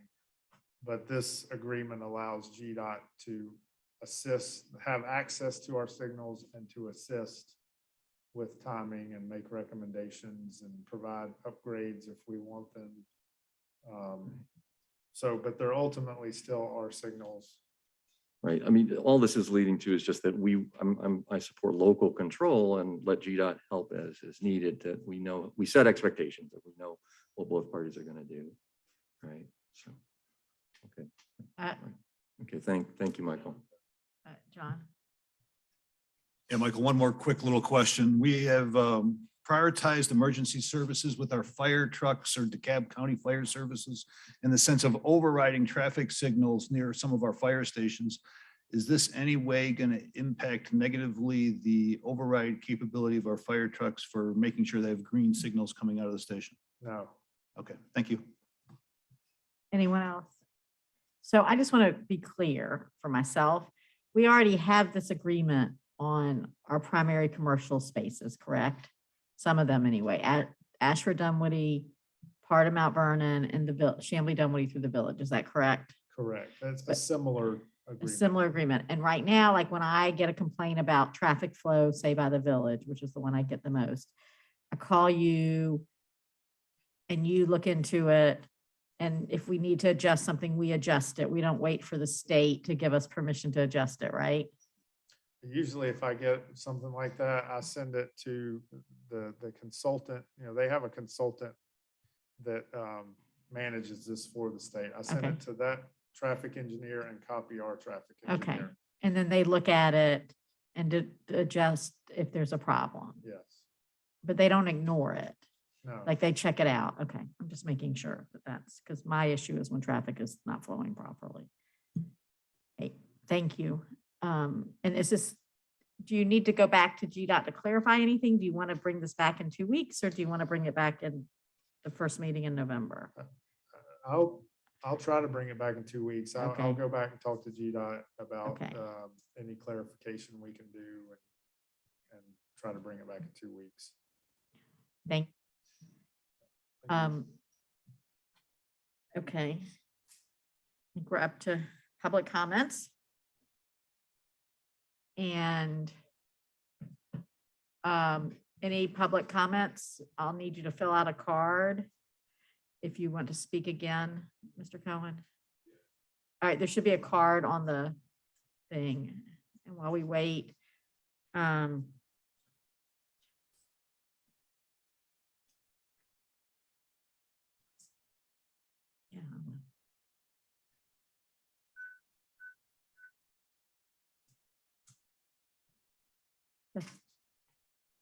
Is it you? Okay, you'll give it to Davis. All right, you'll have 3 minutes as before. Thank you again. Dunwoody baseball players over 35 want to play on a Monday, Tuesday, Wednesday, Thursday, or Sunday night.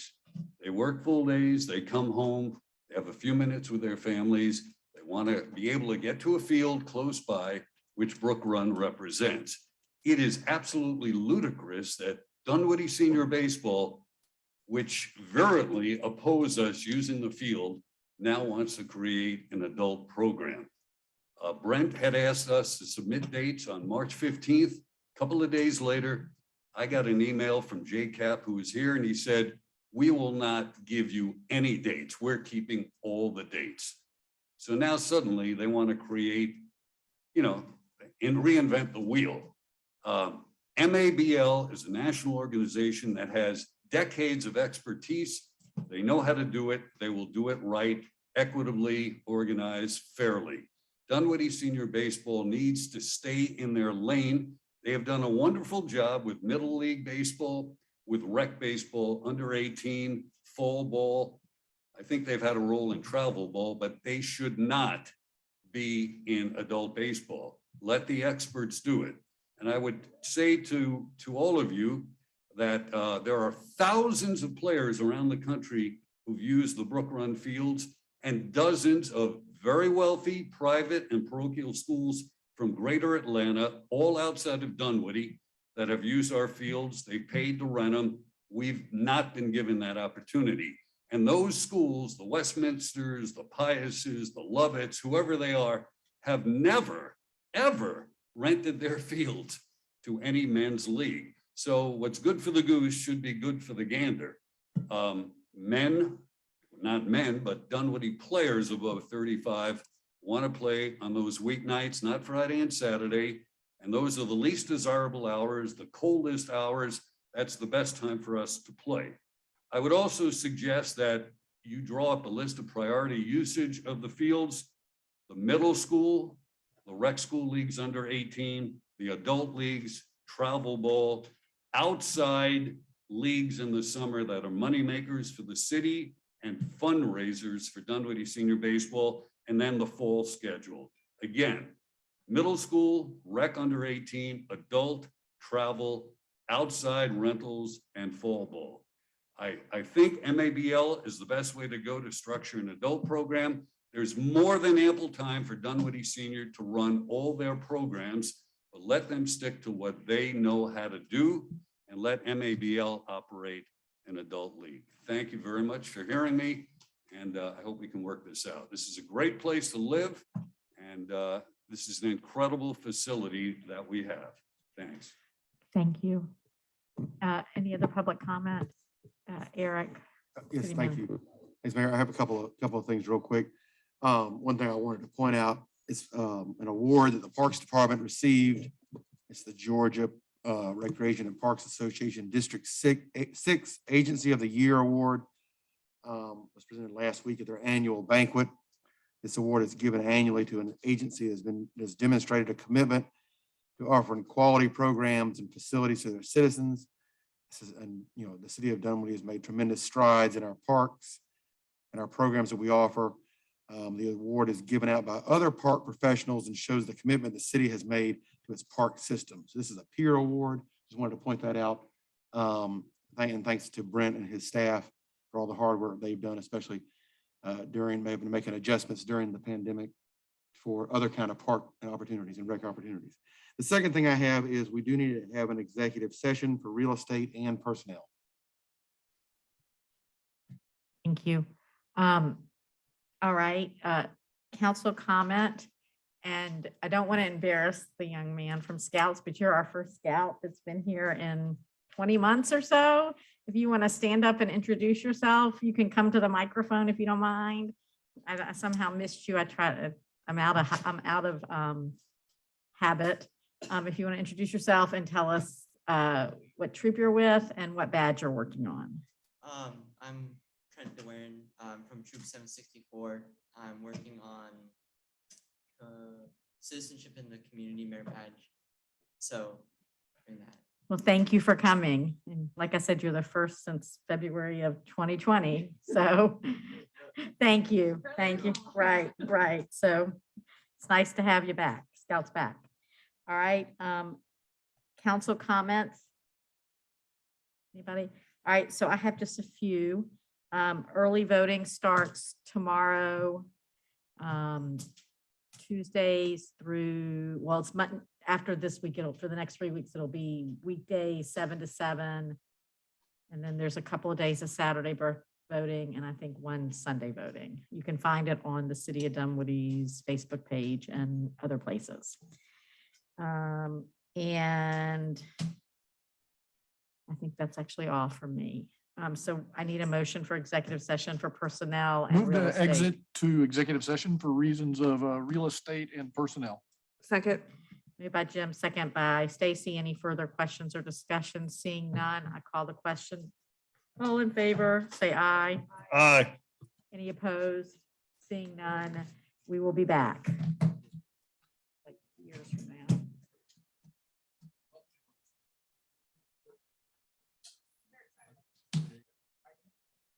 Thank you.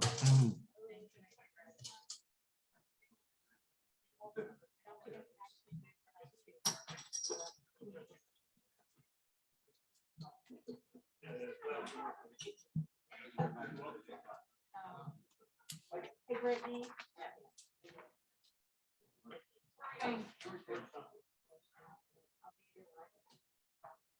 Hey, Brittany, did you,